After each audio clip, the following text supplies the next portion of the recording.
So when we've looked at your table of Grow Smarter activities and you've thought about the SM and A for the aligned,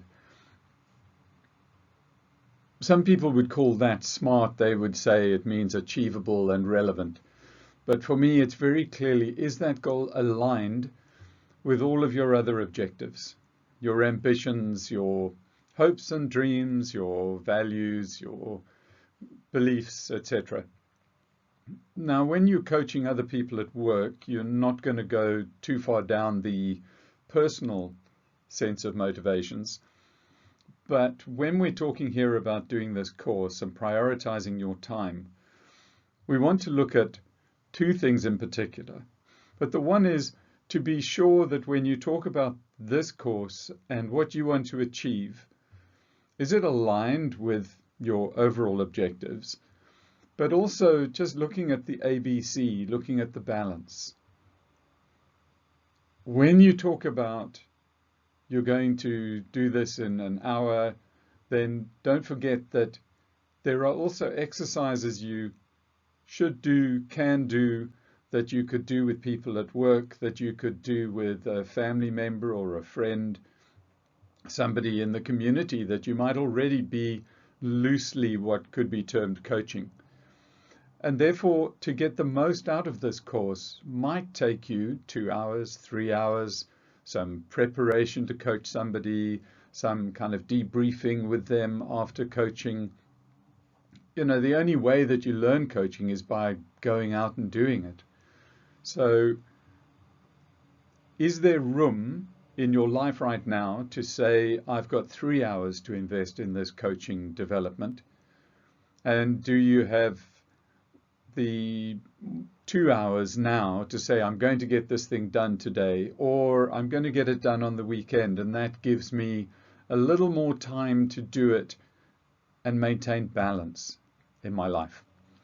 Or am I going to take on some coaching responsibility outside of my project at work, but is that going to become onerous? Don't overdo it. Maintain balance.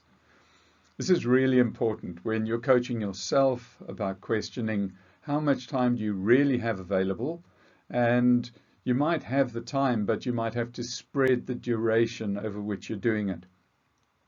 So consider that, and then when you're coaching somebody else, the balance goes as well to the realisticness of the smart planning. When you say it's realistic, well, yeah, it might be realistic in 2 weeks and not in 2 days if you're talking about something else. Or something like training for a marathon. Some people literally can do it by training for 2 months, but maybe it takes 2 years. But it's about balance, and it might take them 2 years because, like I used to travel half the year. So I can assure you my surfing didn't improve anywhere near as fast as I had hoped it would. And in fact, it never really got there. So we talk about balance. And then we're going to talk a little bit about that ABC, and we'll look at those things around your values, your beliefs, your character, and how all of this weaves together to motivate you and to really look for meaning and purpose and engage with the material. Because the people you're coaching also need that. So when you think about projects and you think about temporary resources, people coming together for only a short time, people not being entirely sure what they have to do, or the work that they've been given doesn't always engage them, and they need to be encouraged along the way. Sometimes you're putting people under an extreme amount of pressure, and therefore your best way of being a leader and achieving your objectives is to be a coach and to clarify with people why they're doing something and why it's important not only to them but to the project and to the company.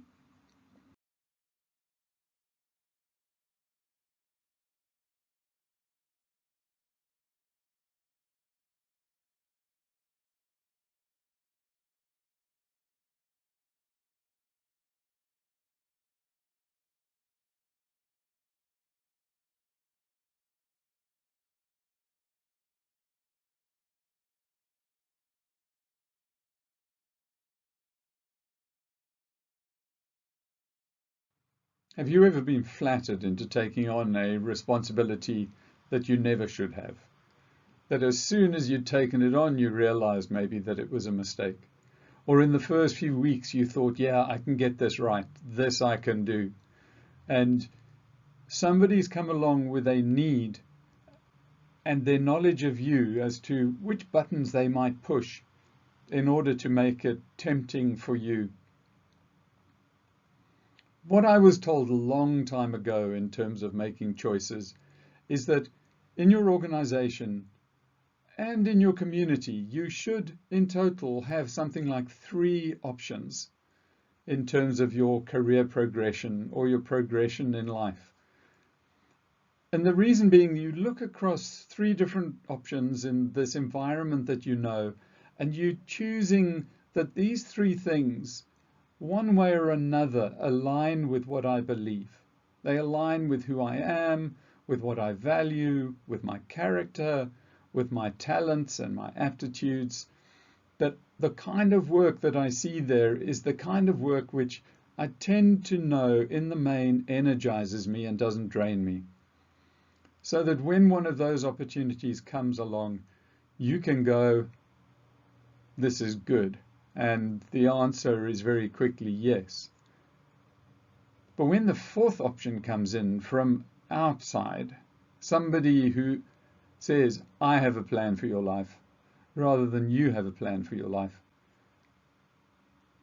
you need to recognize it as being something which wasn't on your radar, and you might evaluate it then against those other 3. Or because you've had to think of those like that, this 4th one, you're able to apply these criteria as to why they appealed and why this job doesn't maybe stack up against what you value. Because this 4th option might seriously throw you off balance. If it drains you more than energizes you, if it takes more of your time than it should, if it takes you away from family and community and sport, it throws you off balance. And for what? If it's not also providing you with that meaningful work where maybe you find a sense of purpose in what you do, that you're engaged in your work. That's what you get when you've got your ABC. You're aligned and you're balanced and you're centered. You're also engaged in so much of what's around you, and particularly in your work, which takes up 8 to 10 hours of every day. So that's the challenge here. We've looked at your goals, your SMART definition of your goal. We've talked about that SMART, making sure that that goal is aligned with what you want. But then to put that in the ABC context of aligned with all of your plans and ambitions and values, etc., that it results in a balanced life, and that when you're doing this commitment to study, it's also to say, I'm going to study, but I will have time for exercise. I will have time to see my family or my friends or do my sport. And the centered bit is very personal, but there's that part, that core of us. Maybe it's aligned, balanced, and core, or centricity, or center. What is it that holds you together? What is it that faith, belief, philosophy, just religion, routine, what is it that is your center? And if what you're going to do is not aligned with so much of who you are, it's going to throw you off balance and it's going to throw you off center.